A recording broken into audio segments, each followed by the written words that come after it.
Estábamos platicando sobre un hogar bendecido y de bendición. La semana pasada hablábamos sobre Deuteronomio capítulo 6, verso 1 en adelante. Decíamos que un hogar bendecido y de bendición obedece los mandatos de Dios primeramente. Hace de su casa un lugar de adoración, o sea, reúne a su gente, reúne a sus integrantes y hace un lugar de adoración. Y tercero, que veíamos la semana pasada, recibe las bendiciones de obedecer a Dios. Crece, se expande en todos los aspectos. Y decíamos también, y muy acorde a lo que ahora celebramos, que es el aniversario de la iglesia, como iglesia debemos obedecer los mandatos de Dios. Como iglesia, no solo en las casas, sino también aquí en el templo, es el lugar de adoración. Y también si crecemos, si nos esforzamos, sin duda que estaremos recibiendo bendiciones de Dios. Ok, bueno, seguimos adelante este domingo. Un hogar bendecido y de bendición adora al único Dios. Verso 4, escucha Israel. El Señor nuestro Dios es el único Señor. Ya les comentaba la semana pasada, la palabra escucha es una acción voluntaria, una acción intencional. O sea, oye atentamente, o sea, no es de que, pues quién sabe qué está diciendo, como les comentaba, sino pongo atención, me dispongo. Es más, mi cuerpo, se podrá decir, mis acciones van hacia la persona que está hablando.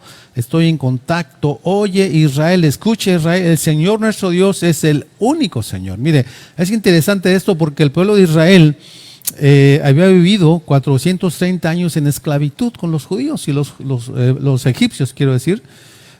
Y los egipcios pues tenían muchos dioses. Usted sabe que hasta los gatos eran dioses, ¿verdad? Un montón de cosas por ahí tenían ellos. Y tenían otras costumbres, otra forma de hacer las cosas. El punto aquí es que cuando Dios libera al pueblo de Israel y lo lleva hacia el monte Sinaí, primeramente al monte Sinaí, en ese lapso cuando estaba Moisés con Dios recibiendo los mandamientos, de repente el pueblo se desespera y le dice a Aarón, oye, haznos un Dios pues que vaya delante de nosotros, porque Moisés pues a lo mejor ya se murió, a lo mejor ya pasó algo, no aparece. Entonces se desespera el pueblo y le pide a Aarón. Lo increíble es que Aarón ceda a esto, ¿verdad? Quizás era una persona con muy pocas personalidad, lo manejaba muy fácilmente. Haznos un Dios visible, un Dios con D minúscula. Y Aarón juntan por ahí pedazos de oro o joyería.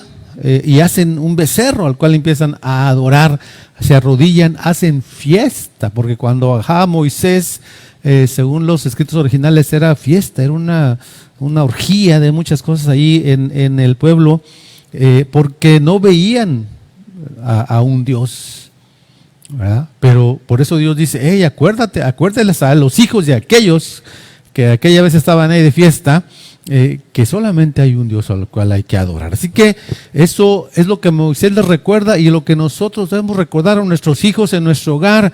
A nuestro hogar solo existe un Dios al cual hay que adorar. ¿Adorar qué es? Pues postrarse. La palabra es proskuneo, acá en el Nuevo Testamento, es postrarse. Y al postrarte indicas de alguna manera sometimiento a esa persona, a ese ser que te inclinas, o sea, estás reconociendo que tiene una autoridad sobre ti y por ello le das un honor superior. Entonces Dios quiere ser el único al cual nos inclinemos, ante el cual reconozcamos autoridad. Ante nadie más tenemos que inclinarnos. ¿Se acuerda usted de aquellos amigos de Daniel que les dijo el rey, voy a hacer una estatua mía, y cuando oigan ustedes el sonido de la música, tienen que arrodillarse, tienen que adorar? Y dijeron, no, nosotros no. Entonces, adorar es reconocer una influencia, una autoridad sobre ti. Por eso esos amigos de Daniel fueron castigados por no obedecer. Dios quiere ser el único. Por eso le dice, oye Israel, Dios es el único Señor. ¿Qué otro Dios, les preguntaría yo a ustedes, creó un mundo para nosotros? ¿Qué otro Dios ha creado un mundo que ya hemos descompuesto en muchas cosas, pero Él creó un mundo perfecto para el hombre? Todo lo creó y después puso al hombre y la mujer, obviamente. ¿Qué otro Dios, cuando falla el hombre, automáticamente o rápidamente le provee un medio para que fuese salvado de la condenación eterna por desobediencia? ¿Qué otro Dios amó tanto al mundo, dice, que envió a su Hijo? ¿Qué otro Dios te da paz en medio de los problemas? O sea, podemos hablar de muchas características por qué Dios debe ser adorado, por qué Dios es el único Dios, ¿verdad? Es imposible que el hombre pueda vivir sin un objeto de adoración. Es algo que trae dentro de sí, es una parte esencial. Somos espíritu, alma y cuerpo. Entonces, esa parte espiritual, vamos a ver ahorita más adelante, lo ocupa Dios. Por eso el hombre tiene un vacío, por eso el hombre busca llenar ese hueco con muchas cosas, como lo hemos platicado, cosas materiales o cosas emocionales, muchos aspectos, pero ese lugar espiritual solamente lo va a llenar Dios. A veces ideologías, propósitos, personas se mantienen o toman el lugar de Dios. Eso es un ídolo. Dioses materiales, religiosos, intelectuales, inclusive cuestiones sensuales o de los sentidos toman un lugar de Dios, y eso es idolatría. Y Dios dice, cuidado con aquellas cosas. A veces el esposo, la esposa, los hijos toman el lugar de Dios, y Dios dice, no, yo soy el único al cual debes adorar, el único Dios. Para mí, por ejemplo, mi Dios era el fútbol. Yo lo comentaba aquí en la iglesia, era el fútbol, soccer.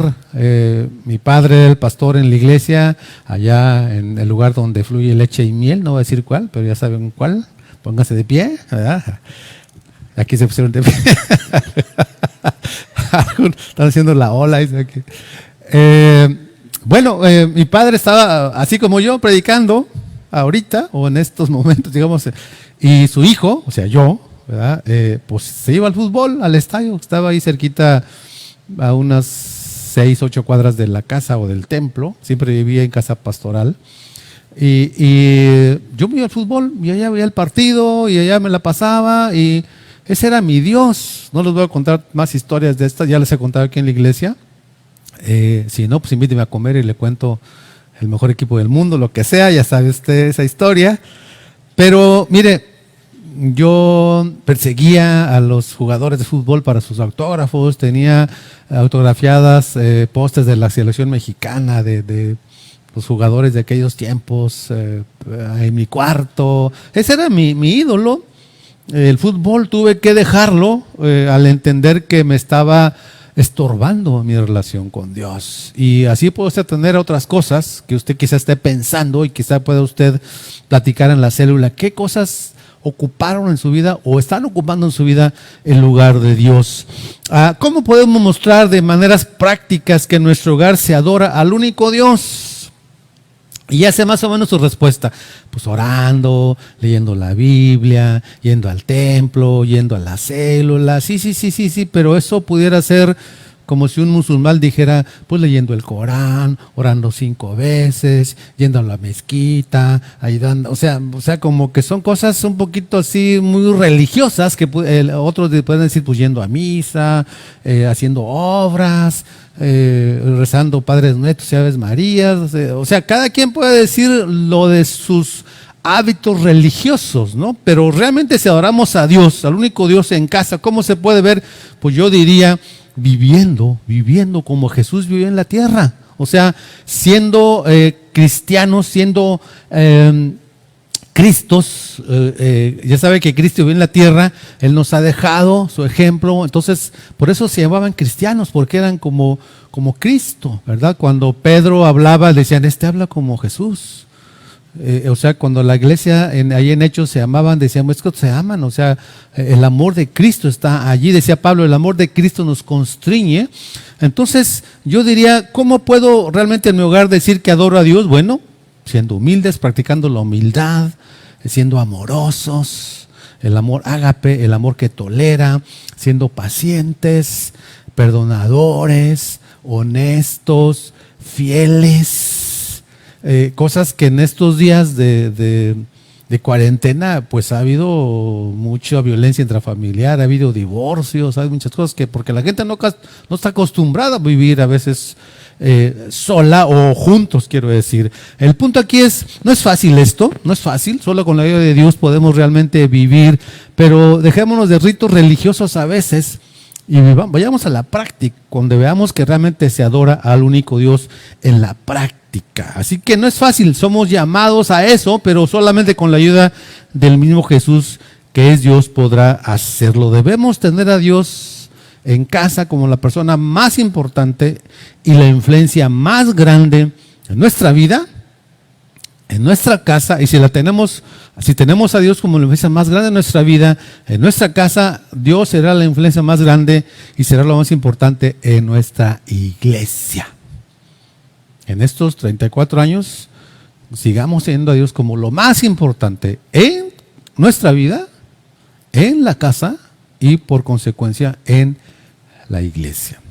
Entonces un hogar bendecido y de bendición adora al único Dios. También un hogar bendecido y de bendición ama con todo, así, ama con todo a Dios. Ama al Señor tu Dios con todo tu corazón, con toda tu alma y con todas tus fuerzas. Esa frase de vamos con todo y con toda la actitud y no sé cuánto, que he estado yo oyendo mucho últimamente, indica que podremos o pondremos nuestro mayor esfuerzo para que algo salga adelante, ¿verdad? Por eso la tomé como parte de esta plática, porque Dios merece que vayamos con todo en las cosas de Él, pues en los asuntos de Él. Y usted dirá, pastora, es que Dios pide mucho. Yo le diría, no, Dios no pide mucho. Dios pide todo. Dios no pide mucho, Dios pide todo. Ahí nada más para que nos quede claro. Y una de las cosas que dañó al pueblo de Israel es que, a pesar de que se vean que Dios era uno solo y que no debían inclinarse ante nadie, ellos hicieron caso omiso en muchos del pueblo y se inclinaron a otros dioses, se entregaron a la idolatría, a venerar a otros dioses, y esto hizo que su amor se dividiera. No hubiera esa fidelidad a Dios, hubiera esa idolatría, hubiera esa infidelidad religiosa, digámoslo así, y no amaron a Dios con todo su corazón, ni con toda su alma, ni con todas sus fuerzas. Imagínense, es como si alguien que usted ama le dijera a su esposa, su esposo, sus hijos, papá o esposo o esposa o Jani o gordita o como usted le diga, ¿verdad? No sé, le dijera, ¿sabes qué? Te amo con el corazón. Oh papi, te amo con el corazón, con el alma, con mis fuerzas y con la mente. Y tú dices, ay, qué padre. ¿De verdad me amas así? Le preguntas tú. Sí, claro. Dice, le dije al esposo o la esposa, pero no con todo el corazón, ni con toda la mente, ni con todas mis fuerzas. ¿Qué dirías? Me ama, pero no con todo. O sea, ¿hay algo más? ¿O hay alguien más?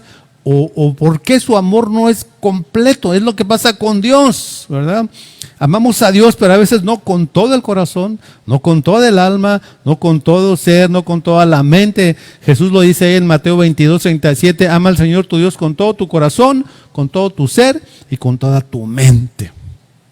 Así que el énfasis aquí no está en amar a Dios con el corazón, con el alma, con la mente. No está el énfasis en eso tanto, que es importante, sino está en la cantidad. ¿Con cuánto amas a Dios? ¿Con todo? ¿A medias? Ahí más o menos. Dice aquí, con todo. ¿En qué cantidad amamos a Dios? Amar a Dios con nuestro espíritu, yo lo resumiría así: ama a Dios con espíritu, alma y cuerpo. Porque es todo tu ser, todo lo interno, lo externo. En eso resumiríamos todos estos textos. O sea, con nuestro espíritu es buscar alimentar esa parte que hace rato les decía. La parte espiritual solamente le alimenta a Dios, nadie más. La gente la quiere llenar, ese vacío que siente lo quiere llenar con muchas cosas, pero solamente Dios la puede llenar. Entonces, tenemos que encontrar ese descanso, ese alimento. Ese alimento principalmente está en la palabra de Dios. Segundo, amar a Dios con todo el alma. El alma es donde residen las emociones, el intelecto, la voluntad. Quiere decir tener control sobre nuestras emociones. Cuidado cuando te deprimes, cuidado cuando estás en altibajos emocionales, cuidado cuando pierdes el control. Todo lo que es emoción, que son puestas por Dios, tenemos que controlarlas. Y en algunos casos, parecernos a Cristo, por ejemplo, ser compasivos, A muchos nos cuesta ser compasivos. Entonces tenemos que ser como Cristo. Por ejemplo, lloraba también con los que lloran. A veces somos un poquito así medio secos. En algunos casos él se enojó, pero de una manera controlada. A veces nos enojamos descontroladamente. O sea, tendremos que ir, obviamente, viviendo y pidiéndole a Dios nos ayude a controlar las emociones. ¿Por qué? Porque si somos padres, estamos influyendo en nuestros hijos. Si soy una mujer que me deprimo constantemente, si tengo hijas mujeres, es lo que va a pasar también con ellas. Si soy un varón que explota generalmente en mis acciones, voy a tener hijos que sean así también. Tenemos que trabajar en cuestiones emocionales, en el intelecto, pues aprender. Dice que ames a Dios con toda tu mente, o sea, aprender todo lo que puedas de Dios, todo lo que puedas de Dios. Hay tantos recursos ahora para aprender de Dios que lo podemos hacer, hablando del intelecto, hablando de la voluntad, hacer su voluntad, no la nuestra, hacer siempre la voluntad de Dios. Y esto pareciera que le estoy diciendo porque se haga pastor, o se haga misionero, o se haga monje, o se haga monaguillo. No. No es eso lo que quiero decirle. Lo que quiero decirles que donde quiera que usted esté, o sea, en el trabajo, en su empresa, o que esté trabajando tal vez en la calle, recogiendo la basura, o le toque trabajar en el campo, le toque trabajar en haciendo música, en la cuestión de los artistas, culturalmente hablando, la danza, lo que sea, lo que usted le toque trabajar, en lo que usted esté trabajando, hágalo excelente. Ahí ame a Dios con todo su corazón, con su alma, con sus fuerzas. Hágalo mejor, trabaje para Dios. No para el jefe, trabaje para Dios. Hágalo cosa excelente, dé lo mejor de usted. Eso es amar a Dios con todo su corazón, con toda su alma y con todas sus fuerzas. Si usted ama a Dios, en donde quiera que esté, usted va a ser bendecido por todos los que le rodean. Así que Dios pide, bueno, hablando del cuerpo, dice amarle también con nuestro cuerpo, es cuidarlo, alimentarlo bien, ejercitarlo, descansarlo, vestirlo bien, aunque sea humildemente, pero bien. Eso es usarlo también para el servicio donde estemos. También Dios pide que le amemos, y si nos pide que le amemos es porque lo podemos hacer con su ayuda. O sea, Dios no nos va a pedir algo imposible, Él nos está preparando y nos prepara y nos da los recursos. Dice Romanos 5:5, la segunda parte, Dios ha derramado su amor en nuestro corazón por el Espíritu Santo que nos ha dado. Es que no puedo amar a mi esposa, es que no puedo amar a mi esposo, es que no puedo amar a mis hijos, es que no puedo amar a Dios. ¿Cómo no? Si eres creyente, Dios ha puesto su amor en ti. ¿Qué es lo que tiene que hacer? Echar mano de Él, practicar más, dejar de ser menos religioso y más cristiano, practicar más las cosas de Dios. Así que no esperemos que nuestros hijos amen más a Dios que nosotros. Quizás se va a dar eso, pero en principio usted y yo tenemos que llevarlos, guiarlos. No solamente es decirnos cristianos, sino vivirlo. Es ahí donde está la dificultad para todos, sin duda. Día a día, con luchas, con victorias, compartiéndolo con la familia. No esperemos también, hermanos, hablando de este aniversario 34, que como iglesia amemos más a Dios de lo que lo amamos en casa. Si usted ama a Dios en casa, como iglesia, porque la iglesia la forman las familias, pues vamos a amar más a Dios. Y eso se va a ver en crecimiento, eso se va a ver en muchas cosas. Si amamos a Dios de veras en casa, con nuestros hijos, con nuestra esposa, con nuestros padres, con nuestros hermanos, eso se va a reflejar en la iglesia. La casa es reflejo de la iglesia. O la casa se refleja en la iglesia. Ya lo platicamos la semana pasada. Por último, bueno, acuérdese, ama al Señor tu Dios con todo tu corazón, con toda tu alma y con todas tus fuerzas. Reflejémoslo en nuestras relaciones en casa. Por último, un hogar bendecido y de bendición, obviamente, pues es un hogar que adora al único Dios. Obviamente es un hogar que ama con todo a Dios. Y es un hogar que comparte siempre a Dios. Verso 6, grábate en el corazón estas palabras que hoy te mando. Fíjese, no son sugerencias, es una orden.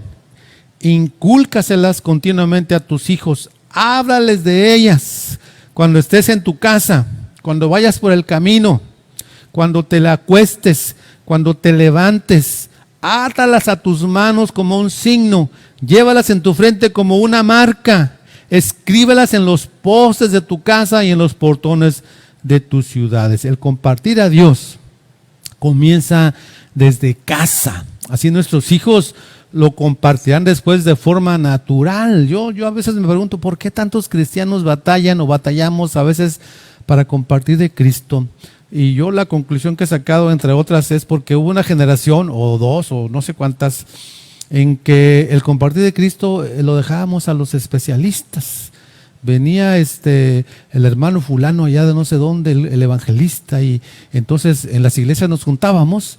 Digo, yo lo viví de niño, y venía el hermano y predicaba y conviértanse pecador, no sé cuánto, y invitábamos a veces a los vecinos, y ya, ese era hablar de Cristo, no lo hacías tú. Había alguien que venía y lo hacía. Y así hasta hace años todavía se hacía eso, o se hace todavía. O sea, no lo hace la iglesia, lo hace alguien especial. Y quitar esa mentalidad de que no me toca a mí, le toca al hermano y hay que pagarle al hermano para que venga y nos hable aquí de que hay que arrepentirse. Eso realmente ha sido una forma equivocada de manejar o de interpretar la palabra de Dios. Es una responsabilidad de todos, pero eso se inicia en casa. Comienza desde casa, así nuestros hijos lo compartirán después de forma natural. El primer requisito para poder compartir de Cristo en casa, porque si lo compartes en casa, lo compartes donde quiera, es tenerlo grabado. Dice, grábate en el corazón estas palabras, que hay un solo Dios, que a Él debes adorar, etc. Es como cuando usas un punzón o una punta de diamante, ¿verdad?, para grabar algo, o un láser. ¿Estás grabando? Bueno, grábatelo en el corazón, que Dios es el único y que no hay otro Dios, los mandatos de Dios. Así deberíamos tener la palabra de Dios en nosotros. Así que la buena marcha del hogar depende de qué tanto nosotros podamos compartir con nuestros hijos. No lo que dice el pastor, no lo que dice fulano, no lo que dice el quién sabe quién. Lo que yo como padre, lo que yo como madre estoy viviendo. Me equivoco, por eso para mí una razón bien clave es que los papás podamos pedir perdón a los hijos cuando nos equivocamos. Eso es súper importante, porque estás modelando que te equivocas y que pides perdón.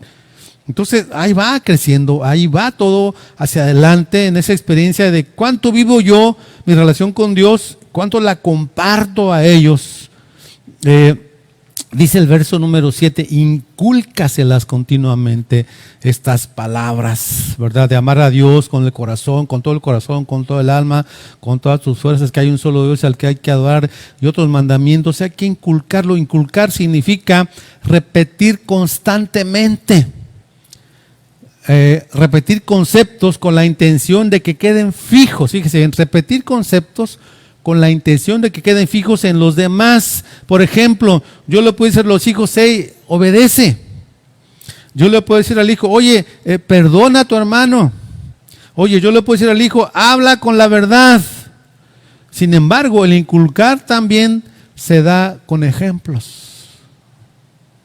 O sea, obedece. Entonces, si tú, por cierto, para nuestros líderes gubernamentales, el primer principio es la obediencia a otros líderes. Entonces, estamos viendo en el liderazgo de nuestros gobernadores de los estados desobediencia al liderazgo nacional. Entonces, el primer principio para ser líder es obedecer. Aunque no estés de acuerdo, obedecer, sujetarte. Pero bueno, ese es otro asunto, ¿verdad? Que no voy a meter en eso, pero la obediencia se modela, y en este caso como padres tenemos que modelar la obediencia también. Obediencia a nuestros hijos, no solamente decirles obedece, no solamente decirles perdona, sino perdonar, no solamente decir habla con la verdad, sino hablar nosotros, modelar nosotros la verdad. Se da pues con ejemplos, poner el ejemplo de cómo se ama, cómo se perdona, cómo se es paciente, cómo se es manso, cómo se es humilde. Eso es de alguna manera repite esto, modela constantemente, incúlcales constantemente. Y esto se da de padres a hijos y también obviamente de hijos a padres. Dice también que cuando estás en la casa, cuando te acuestes, cuando te levantes, repíteles a tus hijos, mira lo que tú tienes en tu ropa, lo que tienes tú en tu calzado, lo que tienes tú en el alimento, Dios lo ha traído, Dios lo ha dado. Cuando te acuestes, dile a tu hijo, mira Dios, o a tu hija, dile, mira, Dios te dio la vida, Dios te cuidó, Dios nos ha protegido, Dios nos ha provisto. Dice, cuando vais en el camino, háblale de Dios también, de cómo Dios ha cuidado, de que los planes que hay son puestos por Dios, átalos a tu mano. Antiguamente no había Biblias, las Biblias tienen por el año 1440, cuando se inventó la imprenta, se imprimieron por ahí algunas Biblias, pero antes se ataban en las manos, en las famosas filacterias, y en las mangas se ponían los judíos los mandamientos. Era la idea, tráela siempre, pero aquí podemos decir, trae tu Biblia siempre, ahora la podemos hacer en el teléfono, podéis decir en tu frente, o sea, no las vamos a poner aquí, ¿verdad? Pero sí las podemos memorizar. Ahora ya no memorizamos mucho la Biblia como antes. Es algo que tendríamos que inculcar a nuestros hijos. Dice, ponlas en los postes, en los portones. Yo recuerdo en casa, bueno, yo en mi cuarto, la verdad, de adolescente tenía postes de Roberto Carlos, ¿para qué les digo? De la América. Bueno, yo le iba a la América, pero luego abrí los ojos, me arrepentí, pedí perdón y ya le voy a Morelia. Acá me echó mi hija de cabeza, ¿verdad? Entonces, el punto aquí, yo tenía poses de artistas, le digo, de selecciones con los autógrafos y andaba yo ahí, no me acuerdo que tenía un texto, pero mis padres sí tenían textos en la casa. La idea es esto, que tú en casa pongas textos, pensamientos de la palabra de Dios en los cuales tus hijos también puedan ser guiados a veces. Ahora obviamente se usa mucho el Facebook, se usan mucho las redes sociales para eso, pero es mejor, insisto, modelar. No solamente tener, sino vivirlo. Es lo que nos ha hecho mucho daño en las iglesias evangélicas, la religiosidad. El saber mucho, el orar, el leer, esto, pero no vivirlo. Esa es una cosa que nos trae de cabeza. Así que, querido amigo, hermano, debemos inundar, pues, saturar a nuestros hijos, no aburrir pero sí ser insistentes, cosas de Dios, no solo con palabras, sino con el respaldo. Mire, usted podrá decir, ay, pastores que luego se enfadan, sí, pero ¿sabe lo que ven en su teléfono? ¿Sabe cómo el diablo le está día y noche? Dale y dale y dale y dale. Y usted dice, es que yo no lo quiero aburrir, no lo quiero saturar, pero los chavos están saturados de un montón de cosas y no a veces muy buenas, muy sanas. Entonces, yo le quiero decir que lo que hagamos, que lo que le repitamos de Dios es mínimo comparado con todo lo que le meten sus amigos, todo lo que traen ellos, lo que ven en los celulares, lo que ven en la escuela, cuando están allí, o sea, tantas cosas. Y por eso es importante, dice, tú en casa, satúralo, mientras esté allí, ponlo a recordar los mandatos de Dios. No solamente a eso, sino vivirlos. Así que hay que obedecer, porque lo que hagamos, ya lo dije la vez pasada, o no hagamos por ellos los primeros años de vida, eso se va a palpar cuando ellos estén ya en la adolescencia. Así que si usted tiene hijos grandes, también lo dije, aún ya casados, repítales siempre los mandamientos de Dios. Así que si somos hogares que comparten de Dios, nuestra iglesia será también una iglesia que comparta a Dios, que siga compartiendo a Dios. Pero lo que estamos haciendo, nos está costando trabajo quitarnos esa idea del evangelista que viene y predica y convierte a todos. Ahora cada uno de nosotros tenemos que ser precisamente evangelistas, gente que comparta, gente que siga el mandato de hacer discípulos. Déjeme, le comento una ilustración muy rápida. Se cuenta un día que un pastor visitó un hogar. Pero obviamente solamente encontró a la esposa y a algunos de los hijos en la casa. El marido estaba trabajando. Entonces el pastor con prudencia entró. Eran personas cristianas, evangélicas, miembros de una iglesia o de la iglesia donde estaba el pastor visitándoles. Y el pastor los visitó, fue amable, fue cordial. y cuando en la tarde regresa el esposo a casa, la esposa le dice, ¿sabes qué? Pues vino el pastor a visitarnos. No vaya a ser como dijo una vez una persona aquí de la iglesia, ¿te portaste mal o qué? ¿Por qué vino el pastor? Me acuerdo que le dijo, ¿cómo? ¿Qué hiciste? Bueno, en este caso la idea es visitar, platicar, y cuando regresa el esposo, la esposa le dice, vino el pastor, ¿y qué te dijo? Dice el esposo, ¿te preguntó algo el pastor? Dijo, sí me preguntó si vivía Jesús aquí. ¿Y qué le dijiste? Dice el marido. Pues nada, contestó ella. ¿Cómo? ¿Por qué no le dijiste que nosotros ya somos miembros de la iglesia? Es que no preguntó eso. Él preguntó, ¿vive Jesús aquí?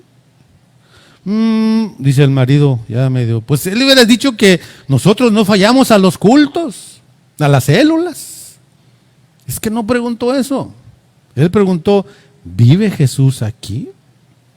Entonces le hubiera dicho que nosotros damos nuestros diezmos fielmente y ahora online también. Dice, somos fieles. Es que él no preguntó eso. Él dijo, ¿vive Jesús aquí?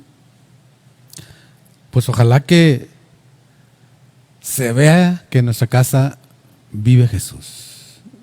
Y eso se refleje en la relación marido-esposa, esposa-marido, papás, hijos, hijos-papás, y de ahí corre hacia todos lados. Estos son los mandamientos, preceptos y normas que el Señor tu Dios mandó que yo te enseñara, para que los pongas en práctica en la tierra de la que vas a tomar posesión, para que durante toda tu vida tú y tus hijos y tus nietos honren al Señor tu Dios, cumpliendo todos los preceptos y mandamientos que te doy. Y para que disfrutes de larga vida, escucha a Israel y esfuérzate en obedecer. Así te irá bien y serás un pueblo muy numeroso en la tierra donde abunda la leche y la miel, tal como te lo prometió el Señor, el Dios de tus antepasados. Escucha a Israel, el Señor nuestro Dios es el único Señor.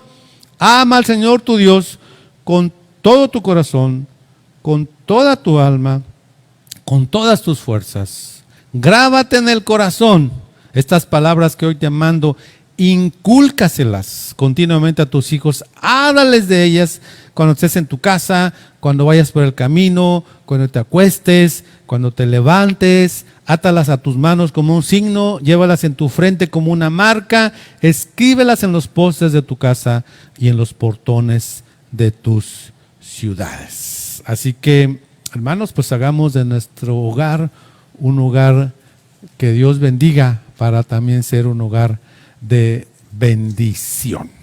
Así que sigamos adelante.